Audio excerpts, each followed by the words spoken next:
আসসালামু আলাইকুম, সবাই কেমন আছেন? আজকে আমি শেয়ার করতে যাচ্ছি তেল ছাড়া মানে বিনা তেলে নাস্তা রেসিপি। দেখতে পাচ্ছেন কতটা সুন্দর, পাতলা এবং অসংখ্য ছিদ্রযুক্ত এই নাস্তাটা হয়েছে। বিনা তেলে এবং ঘরোয়া কিছু উপকরণের সাথে এই নাস্তাটা তৈরি করেছি। একদম ইনো ছাড়া তৈরি করেছি। ইনো ছাড়া কিভাবে এই নাস্তাটা এত ছিদ্রযুক্ত হবে তা নিয়ে থাকছে আজকের ভিডিও, টিপস অ্যান্ড ট্রিক্স। আশা করছি আপনার কাছে খুব ভালো লাগবে। এই জন্য আমি একটা বাটিতে 1 চামচ চিনি নিয়ে নিয়েছি। চিনি নিয়ে নেব, সাথে নিয়ে নেব 1 চামচ সোডা। এই সোডা এবং চিনির সাহায্যে যেই মানে উপকরণটা আমি বানাবো এটা দিয়েই আমি এই ইনোর কাজটা করে ফেলবো। এবার দিয়ে নেব 1 পিস লেবুর রস। লেবুর রসটা লাগবে। আর চিনি এবং সোডার মধ্যে যখন লেবুর রসটা দেওয়া হবে তখন এখানে ফেনা তৈরি হবে। আর এই ফেনাটা দিয়েই আমি মানে যখন ফেনা তৈরি হবে তখন বুঝতে পারবেন যেটা পারফেক্টভাবে একটা ইনোর কাজ করার জন্য পারফেক্ট। দেখতে পাচ্ছেন কিভাবে একদম উপরে ফেনা তৈরি হচ্ছে। আর এটা দিয়ে ইনোর কাজ হয়ে যাবে। আর অনেক সময় দেখবেন যে ইনো দেওয়ার সময় এরকম ফেনা তৈরি হয়, আর সেই ফেনাটার কাজ হবে শুধু এই ঘরোয়া এই উপকরণটি দিয়ে। দেখতে পাচ্ছেন। আর এটা দিয়ে আমি ইনোর কাজটা করব। এবার আমি তিনটা একসাথে মিশিয়ে নিব। যদি ঘরে ইনো না থাকে, অনেকের ঘরে ইনো থাকে না, তখন আপনারা এই টিপসটা ফলো করে এই নাস্তাটা তৈরি করে ফেলতে পারবেন। এটা খুব সুন্দর সহজ একটা রেসিপি দেখিয়ে দিলাম। ঘরের জিনিস দিয়েই সুন্দরভাবে মানে অনেক বড় বড় কাজ হয়ে যায়। এবার আমি 1 কাপ আটা নিয়ে নিলাম 1/2 কাপ সুজি।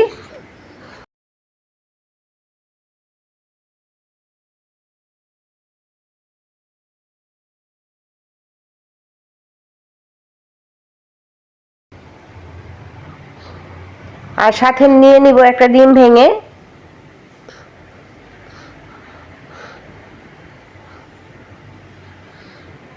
এবার স্বাদ মতো লবণটা দিয়ে নিব।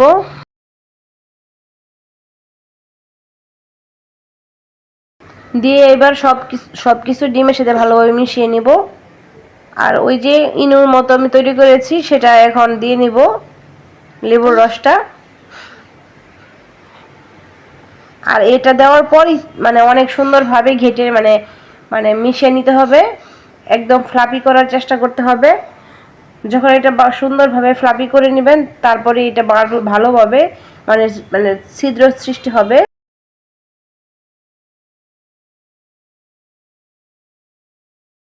এবার হালকা হালকা পানি দিয়ে নেব। পানি দিয়ে খুব সুন্দরভাবে মিশিয়ে নেব সবগুলো উপকরণ একসাথে।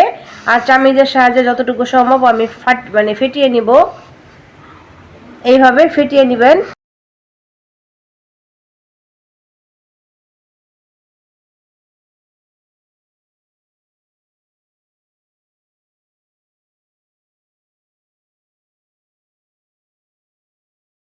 আমি হালকা হালকা করে পানি দিয়ে মিশিয়ে নেব আমার যতটুকু পানি লাগবে।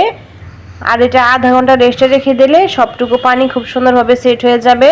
সুজির সাথে সুজিটা একটু ফুলে যাবে, তখন আমার ডোটা একদম পারফেক্ট হবে নাস্তাটা তৈরি করার জন্য। এই জন্য পানি দেওয়ার পর আধা ঘন্টা রেখে দিবেন সুজি দেওয়ার পর। অনেক আপনারা চালের গুঁড়ি দিয়ে করেন, চালের গুঁড়ি দিয়ে করলেও ভালো লাগে, তবে এইভাবে সুজি দিয়েও করা যায় খুব সহজে। অনেক সময় ব্লেন্ড করার ঝামেলা থাকে, ব্লেন্ড করার ঝামেলা ছাড়া আপনারা এই নাস্তাটা করে ফেলতে পারবেন।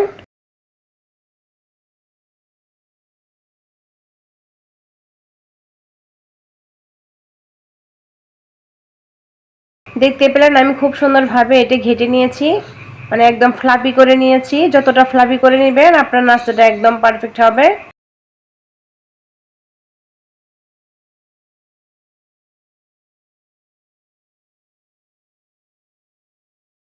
এবারে আধা ঘন্টা রেখে দিব। আধা ঘন্টা রেখে দেওয়ার পর আমি চুলায় এটা ভাজার জন্য রেডি করে নেব। এবার একটা প্যান বসিয়ে দিলাম। প্যানে এক এক করে আমি দিয়ে নিব। যেহেতু এটা আমি একটা পাতলা নাস্তা করে নিব, এজন্য আমি ডোটা একটু চামচের সাহায্যে একটু ছড়িয়ে দিচ্ছি। এটা পাতলা একটা নাস্তা করে নিব। এটা আপনারা চাইলে মোটাও করে নিতে পারবেন, মানে না ছড়িয়েও করতে পারবেন, কিন্তু আমি এটা ছড়িয়ে একদম পাতলা করে নিব, তাহলে খেতে ভালো লাগবে, সফট হবে অনেক, আর হয়ে যাবে তাড়াতাড়ি, খুব সহজে হয়ে যায় এই নাস্তাটা।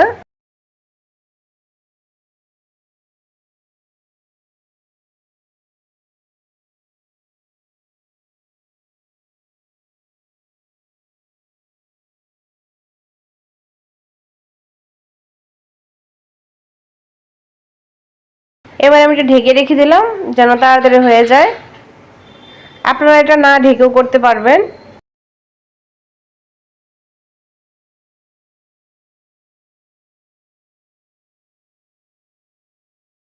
দেখতে পেলেন মোটামুটি তাড়াতাড়ি হয়ে গিয়েছে। এবার আমি তুলে নিব।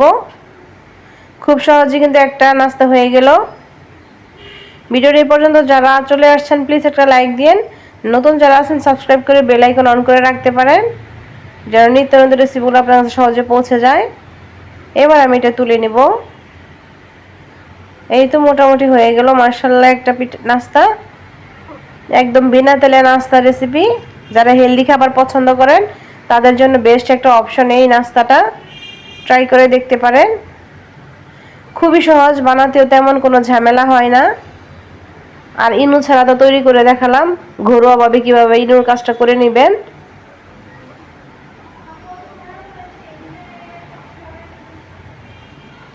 আশা রাখছি ভিডিওটি ভালো লেগেছে। ভালো লাগলে লাইক করবেন, আর বেশি পছন্দ হলে শেয়ার করে রেখে দিতে পারেন, যখন প্রয়োজন পড়বে রেসিপিটি দেখে নিতে পারবেন।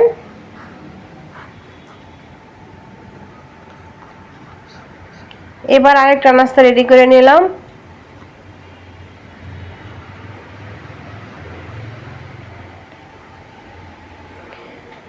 ঘরোয়া কিছু উপকরণ দিয়ে ঝটপট 5 মিনিটের নাস্তাটা তৈরি হয়ে গেল আমার। আপনারা এইভাবে ঝটপট নাস্তা তৈরি করে নিতে পারবেন, একদম হেলদি নাস্তা।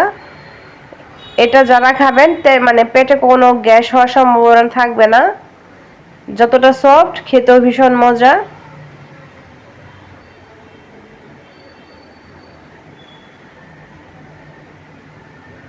এটা একটু চামিচের সাহায্যে ঘুরিয়ে আমি আর একটু পাতলা করে নেব।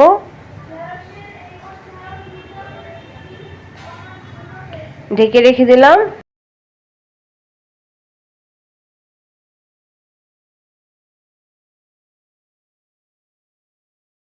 এবার এটাও তুলে নিচ্ছি। দেখতে পাচ্ছেন মাশাআল্লাহ অনেকগুলো ছিদ্র হয়।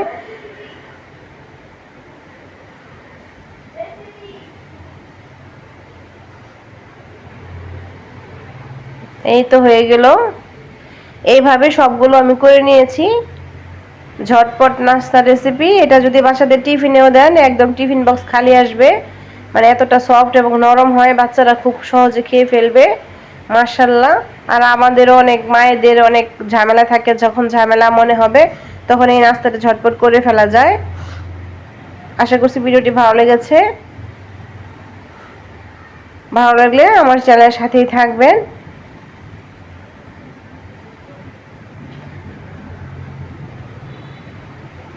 আজ এই পর্যন্ত, সবাই ভালো থাকবেন। দেখা হবে নেক্সট রেসিপির সাথে। সেই পর্যন্ত সবাই ভালো থাকেন। আসসালামু আলাইকুম ওয়া রাহমাতুল্লাহি ওয়া বারাকাতুহু। আল্লাহ হাফেজ।